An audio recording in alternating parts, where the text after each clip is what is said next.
Hi friends, ಎಲ್ಲರಿಗೂ ನಮಸ್ಕಾರ. ನಾನಿವತ್ತು ಲೇಯರ್ ಆಗಿದ್ದೊಂದು ಚಪಾತಿ ಹೇಗೆ ಮಾಡೋದು, ಸ್ಮೂತಾಗಿ ಸಾಫ್ಟಾಗಿರೋದು ಲೇಯರ್ ಆಗಿರೋ ಚಪಾತಿ ಹೇಗೆ ಮಾಡೋದು ಅಂತ ಮಾಡಿದ್ದೀನಿ. ನೋಡಿ ಎಷ್ಟು ಚೆಂದಾಗಿದೆ. ಅದು ಹೇಗೆ ಮಾಡೋದು ನೋಡ್ಕೊಳ್ವಾ. ಇದೊಂದು ರಿಕ್ವೆಸ್ಟ್ ವೀಡಿಯೋ ಅಂತಲೇ ಹೇಳ್ಬೋದು. ನನಗೊಬ್ಬರು ತುಂಬ ಚೆಂದ ರಿಕ್ವೆಸ್ಟ್ ಮಾಡ್ತಾಯಿದ್ರು, ಚಪಾತಿ ಒಂದು ವೀಡಿಯೋ ಮಾಡಿ ಹಾಕಿ ಮಾರೆ ಅಂತ. ಹಾಗೆ ನೋಡಿ ನಾನು ವೀಡಿಯೋ ಮಾಡಿದ್ದೀನಿ. ತುಂಬ ಲೇಯರಾಗಿ ಸಾಫ್ಟಾಗಿ ಬರ್ತದೆ, ತುಂಬ ಸೂಪರಾಗಿ ಬರ್ತದೆ. ಮಾತ್ರ ನೀವು ಒಂದ್ಸಲ ಟ್ರೈ ಮಾಡಿ ಹೇಗಾಗಿದೆ ಅಂತ ನೋಡಿ. ಹಾಗೆ ನಾನು ಹೇಗೆಲ್ಲ ಮಾಡಿದ್ದೀನಿ ನೋಡೋಣ. ನಾನು ಇದರೊಟ್ಟಿಗೆ ಕುಂಬಳಕಾಯಿ ಪಲ್ಯ ಮಾಡ್ಕೊಂಡಿದ್ದೀನಿ. ತುಂಬ ಚೆಂದಾಗಿತ್ತು. ಮಾತ್ರ ಕುಂಬಳಕಾಯಿ ಪಲ್ಯ ಚಪಾತಿಗೆ ಒಳ್ಳೆ ಕಾಂಬಿನೇಷನ್ ಅಂತಲೇ ಹೇಳ್ಬೋದು. ಚೆಂದ ಮಾಡಿದರೆ ಹೇಗೆ ಮಾಡ್ತೀನಿ ಅಂತ ನೋಡ್ಕೊಳ್ಳೋಣ. ನೋಡಿ, ನಾನು ಸ್ವಲ್ಪ ಉಪ್ಪು ಹಾಕಿದ್ದೀನಿ. ಉಪ್ಪಿಗೆ ನಾನೊಂದು ಅರ್ಧ ಲೋಟ ಹಾಲು ಹಾಕಿದ್ದೀನಿ. ನೋಡಿ, ಹಾಲು ನಿಮಗೆ ಎಷ್ಟು ಕ್ವಾಂಟಿಟಿ ಬೇಕು ಅಷ್ಟು ಹಾಲು ಹಾಕ್ಕೊಳ್ಳಿ. ಹಾಲು ಹಾಕಿ ಸ್ವಲ್ಪ ಉಪ್ಪಲ್ಲಿ ಸ್ವಲ್ಪ ಕರಗಲಿ. ಹೀಗೆ ನೋಡಿ, ಸ್ವಲ್ಪ ಕರಗಿದ ನಂತರ ನಾನು ಇದಕ್ಕೆ ಗೋಧಿ ಹಿಟ್ಟು ತಗೊಂಡಿದ್ದೀನಿ. ನೋಡಿ, ಗೋಧಿ ಹಿಟ್ಟು ಜಲಡಿಸಿ ಇದಕ್ಕೆ ಹಾಕ್ಕೊಂಡಿದ್ದೀನಿ ನಾನು. ಹೇಗೆ ಗೋಧಿ ಹಿಟ್ಟು ತಗೊಂಡ್ರು ಸಹ ಸ್ವಲ್ಪ ಜಲಡಿಸಿ ಹಾಕ್ಕೊಂಡ್ರೆ ಬೆಸ್ಟು. ನಮಗೆ ಸ್ವಲ್ಪ ಪುಡಿಯಾಗಿ ಸಿಗ್ತದೆ, ಮತ್ತು ಕಟ್ಟಾಗಿ ಗಂಟಾಗೆಲ್ಲ ಇರೋದಿಲ್ಲ. ಹಾಗೆ ಗೋಧಿ ಹಿಟ್ಟು ಜಲಡಿಸಿ ತಗೊಂಡಿದ್ದೀನಿ. ಈಗ ಜಲಡಿಸಿ ತಗೊಂಡು ಹಾಲು ಮತ್ತು ಇದು ಎರಡು ಸಹ ಮಿಕ್ಸ್ ಆಗಬೇಕು. ಹಾಗೆ ಚೆಂದ ಮಾಡಿ ಫಸ್ಟ್ ಒಂದು ಸಲ ಮಿಕ್ಸ್ ಮಾಡ್ಕೊಂಡು ಇದನ್ನು ರುಚಿಗೆ ತಕ್ಕಷ್ಟು ಉಪ್ಪು ಹಾಕಿ ನಾವು ಹಾಲು ಹಾಕಿ ಮಿಕ್ಸ್ ಮಾಡಿದ್ದೀವಲ್ಲ, ಅದನ್ನು ಈಗ ಕೆಳಗಡೆಯಿಂದ ಅಡಿಯಿಂದ ನಾವು ಅದು ಹಾಲು ಆ ಹಿಟ್ಟೊಟ್ಟಿಗೆ ಮಿಕ್ಸ್ ಆಗಬೇಕು. ಹಾಗೆ ಮಾಡಿದ ನಂತರ ಇದಕ್ಕೆ ಸ್ವಲ್ಪ ಉಗುರು ಬೆಚ್ಚ ನೀರು ಉಂಟಲ್ಲ, ಉಗುರು ಬೆಚ್ಚ ನೀರಲ್ಲಿ ನಾವು ಮಿಕ್ಸ್ ಮಾಡ್ಕೊಳ್ಳೋ. ಇದನ್ನು ಚೆಂದ ಮಾಡಿ ಸ್ವಲ್ಪ ನೀರು ಮಿಕ್ಸ್ ಮಾಡಿಕೊಂಡು ಕಲಸಿ ಒಂದು ಅದಕ್ಕೆ ತರುವ. ಚಪಾತಿ ಹಿಟ್ಟಾದ ಹೇಗೆ ಬರ್ತದೆ ನೋಡಿ, ಹಾಗೆ ಚಪಾತಿ ಹಿಟ್ಟಾದಾಗ ತರುವ. ನೋಡಿ, ಎಷ್ಟು ಸಾಫ್ಟಾಗಿ ಬಂದಿದೆ. ಇದಕ್ಕೆ ಸ್ವಲ್ಪ ಮೇಲೆ ಎಣ್ಣೆ ಹಚ್ಚಿ ನಾನು ಮಿಕ್ಸ್ ಮಾಡಿ ಇಡ್ತಾಯಿದ್ದೀನಿ. ನಿಮಗೆ ಎಷ್ಟು ಟೈಮ್ ಆಗ್ತದೆ ಅಷ್ಟು ಟೈಮು ಮಿಕ್ಸ್ ಮಾಡಿ ಇಟ್ಕೊಳ್ಳಿ. ನೋಡಿ ಎಷ್ಟು ಸಾಫ್ಟಾಗಿ ಬಂದಿದೆ ಅಂತ. ಹೀಗೆ ಮಿಕ್ಸ್ ಮಾಡಿ ಇಟ್ಕೊಂಡು ನಾವು ಇದನ್ನೆಲ್ಲ ಒಂದ್ಸರಿ ಮಾಡಲಿಕ್ಕಿಂತ ನಾವು ಲಟ್ಟಿಸ್ಲಿಕ್ಕಿಂತ ಮುಂಚೆ ಒಂದು ಸರ್ತಿ ನಾವು ಅದನ್ನು ಮಿಕ್ಸ್ ಮಾಡಿ ಇಟ್ಕೊಳ್ಬೇಕು. ಯಾಕೆಂದರೆ ಲಟ್ಟಿಸುವಾಗ ನಮಗೆ ಒಳ್ಳೆ ಸಾಫ್ಟಾಗಿದೆ ಚಪಾತಿ ಬರಬೇಕಂತ ಹೇಳಿದ್ರೆ. ಈಗ ನೋಡಿ ಎಷ್ಟು ಸಾಫ್ಟಾಗಿ ಬಂದಿದೆ ಅಂತೆ.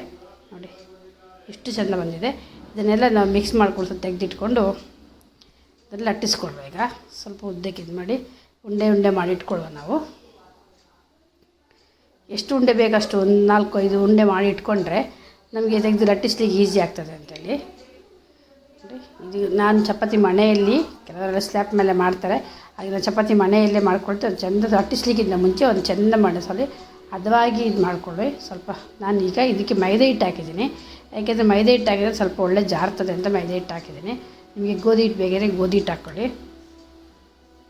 ನೋಡಿ, ಈಗ ಲಟ್ಟಿಸ್ಕೊಳ್ಳೋ ಚೆಂದ ಮಾಡಿ. ಎಷ್ಟು ದೊಡ್ಡದಾಗ್ತದೆ ಅಷ್ಟು ದೊಡ್ಡದು ಲಟ್ಟಿಸ್ಕೊಳ್ಳಿ. ಕೆಲವರೊಂದು ಕಮೆಂಟ್ ಮಾಡಿದ್ರು, ನನಗೆ ಚಪಾತಿ ರೌಂಡ್ ಬರೋದಿಲ್ಲ ಮತ್ತು ಅದು ಲೇಯರ್ ಬರೋದಿಲ್ಲ. ಒಂದು ರಿಕ್ವೆಸ್ಟ್ ಮಾಡಿ ತುಂಬ ಜನ ರಿಕ್ವೆಸ್ಟ್ ಮಾಡ್ತಾಯಿದ್ರು. ಅದಕ್ಕೋಸ್ಕರ ಅವರ ರಿಕ್ವೆಸ್ಟಿಗೋಸ್ಕರ ಹಾಕಿದ್ದೀನಿ. ನಾನು ಆಲ್ರೆಡಿ ಈ ಚಪಾತಿ ವೀಡಿಯೋ ಹಾಕಿದ್ದೀನಿ. ರಿಕ್ವೆಸ್ಟಿಗೋಸ್ಕರನೇ ನಾನು ಇದು ವೀಡಿಯೋ ಮಾಡಿದ್ದೀನಿ. ಅವ್ರ ಹೆಸರು ಬೇಡ. ನೋಡಿ, ನಾನು ಈ ಥರ ಮಡಚಿ ಫೋಲ್ಡ್ ಮಾಡ್ಕೊಳ್ಳುವಾಗ ನೋಡಿ, ಈ ಥರ ಫೋಲ್ಡ್ ಮಾಡಿ. ಇದಕ್ಕೆ ಈಗೇನು ಮಾಡುವ ಅಂದರೆ ಸ್ವಲ್ಪ ನಿಮಗೆ ತುಪ್ಪ ಇದೆ ತುಪ್ಪ, ಎಣ್ಣೆ ಇದ್ದರೆ ಎಣ್ಣೆ, ಯಾವ್ದು ಬೇಕು ನಿಮಗೆ ಯಾವುದು ಅನುಕೂಲ ಆಗುತ್ತೆ ಅದು ಹಾಕ್ಕೊಳ್ಳಿ. ನಾನು ತುಪ್ಪ ಹಾಕ್ಕೊಳ್ತಾಯಿದ್ದೀನಿ. ತುಪ್ಪ ಹಾಕ್ಕೊಂಡು ಅದ್ರ ಮೇಲೆ ಸ್ವಲ್ಪ ಈಗ ಸ್ಪ್ರೆಡ್ ಮಾಡ್ಕೊಳ್ಳೋ ಚೆಂದ ಮಾಡಿ ತುಪ್ಪನ. ನಾವು ಬಾಕ್ಸಿಗೆಲ್ಲ ಈ ಥರ ಮಾಡಿ ಹಾಕಿದರೆ ತಣ್ಣಗಾದ್ರೂ ಸ್ವಲ್ಪ ತಿನ್ನಲಿಕ್ಕೆ ಭಾರಿ ರುಚಿ ಆಗ್ತದೆ. ಇದ್ರ ಮೇಲೆ ಸ್ವಲ್ಪ ಮೈದಾ ಹಿಟ್ಟು ಹಾಕ್ಕೊಳ್ಳುವ. ಮೈದಾ ಹಿಟ್ಟಾದರೆ ಮೈದಾ ಹಿಟ್ಟು, ಗೋಧಿ ಹಿಟ್ಟಾದರೆ ಆಯಿತು, ಅಕ್ಕಿ ಹಿಟ್ಟು ಸಹ ಆಗ್ತದೆ. ನೋಡಿ, ಹೀಗೆ ಮಡಚಿ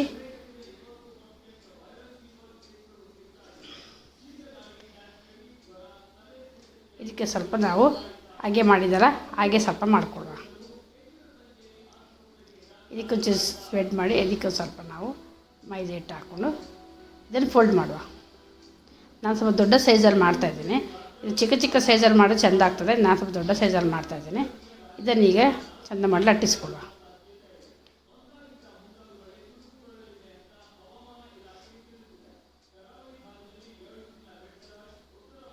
ನೋಡಿ, ಈ ಥರ ಲಟ್ಟಿಸ್ಕೊಳ್ಳುವ.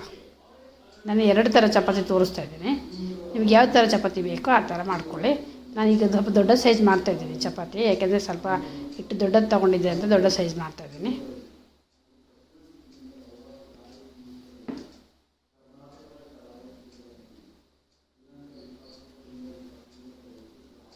ನೋಡಿ, ಈ ಥರ ತೆಗೆದು ನಂದು ಪ್ಲೇಟ್ ಮೇಲೆ ಹಾಕಿಟ್ಕೊಡುವ.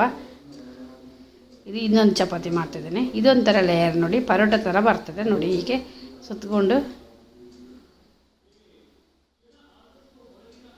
ಇದು ಸಹ ಲೇಯರ್ ಆಗಿ ಬರ್ತದೆ. ಈ ಥರ ಸಹ ಮಾಡ್ಕೊಳ್ಳಿ ನೀವು.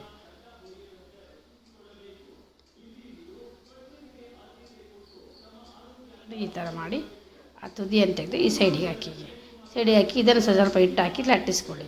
ಇದು ಸಹ ಒಳ್ಳೆ ಬರ್ತದೆ, ಸಾಫ್ಟಾಗಿ ನಿಮಗೆ ಚೆಂದಾಗಿ ಬರ್ತದೆ. ಇದು ಸಹ ಈ ಥರ ಸಹ ಮಾಡ್ಕೊಳ್ಳಿ.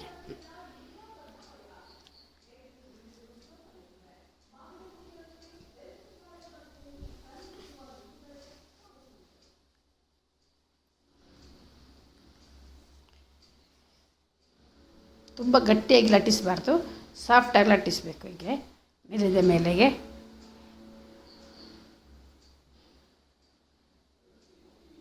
ನೋಡಿ. ಇದು ಎಷ್ಟು ಚೆಂದ ಬರ್ತಾ ಉಂಟು ನೋಡಿ. ರೌಂಡ್ ಶೇಪಲ್ಲಿ ಒಳ್ಳೆ ಬರ್ತದೆ ಚಪಾತಿ. ನಾವು ಅದಕ್ಕೆ ಬೌಲೆಲ್ಲ ಹಾಕಿ ಅದು ರೌಂಡ್ ಶೇಪ್ ತೆಗಿಬೇಕು ಅಂತಿಲ್ಲ, ಲಟ್ಟಿಸುವಾಗಲೇ ರೌಂಡಾಗಿ ಬರ್ತದೆ ಚಪಾತಿ. ಅದಕ್ಕೆ ನಾವು ಒಳ್ಳೆ ಅದನ್ನು ನಾದ್ಕೊಳ್ಬೇಕು ಚೆಂದ ಮಾಡಿ ನೋಡಿ. ಈ ಥರ ಮಾಡಿ. ಈಗ ನಾನು ತವಾ ಬಿಸಿಗಿಟ್ಟಿದ್ದೀನಿ, ತವಾ ಆಗಿದೆ. ಇದಕ್ಕೀಗ ನಾನು ತವಾ ಬಿಸಿ ಆದ ನಂತರ ನಾನು ಇದಕ್ಕೆ ಹಾಕಿಬಿಡುವ. ಒಳ್ಳೆ ಬಿಸಿಯಾಗಲಿ. ಇದು ಒಂದು ಸೈಡ್ ಕಾಯಿದ ನಂತರ ನಾವು ಅದಕ್ಕೆ ಸ್ವಲ್ಪ ನಿಮಗೆ ಯಾವುದು ತುಪ್ಪ ಹಾಕ್ಲಿಕ್ಕೆ ಅನುಕೂಲ ಆಗ್ತದೆ, ಎಣ್ಣೆ ಹಾಕ್ಲಿಕ್ಕೆ ಅನುಕೂಲ ಆಗ್ತದೆ, ಯಾವುದಾದ್ರೂ ಒಂದು ಹಾಕ್ಕೊಳ್ಳಿ. ನಾನು ಇದು ಕೆಳಗೆ ನಾನು ಅದರೊಳಗೆ ತುಪ್ಪ ಹಾಕಿದ ನಂತರ ಮೇಲೆಗೆ ಎಣ್ಣೆ ಹಾಕ್ತಾಯಿದ್ದೀನಿ. ಎಷ್ಟು ಒಳ್ಳೆ ಉಬ್ಬಿ ಬರ್ತದೆ ನೋಡಿ. ಒಳ್ಳೆ ಲೇಯರ್ ಆಗಿ ಬರ್ತದೆ ಮಾತ್ರ. ಮಕ್ಕಳಿಗೆ ತುಂಬ ಇಷ್ಟ ಆಯಿತು.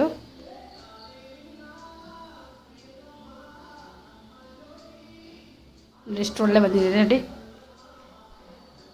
ನೀವು ಸಹ ಹೀಗೆ ಮಾಡಿ ನೋಡಿ ಎಷ್ಟು ಚೆಂದ ಕಾಣ್ತದೆ ಅಂತ ನೋಡಿ. ಎಷ್ಟು ಒಳ್ಳೆಯದಾಗಿದೆ. ನೀವು ಸಹ ಹೀಗೆ ಮಾಡಿ ನೋಡಿ. ಒಂದು ಸಲ ಆದರೂ ನಮ್ಮ ರಿಕ್ವೆಸ್ಟ್ ಮಾಡಿದವ್ರಿಗೆ ಒಂದು ಅನುಕೂಲ ಆಯಿತು ಅಂತ ಎನಿಸ್ಕೊಳ್ತೀನಿ. ಎಲ್ಲರಿಗೂ ಧನ್ಯವಾದಗಳು ಈ ವಿಡಿಯೋ ನೋಡಿದ್ದಕ್ಕಾಗಿ.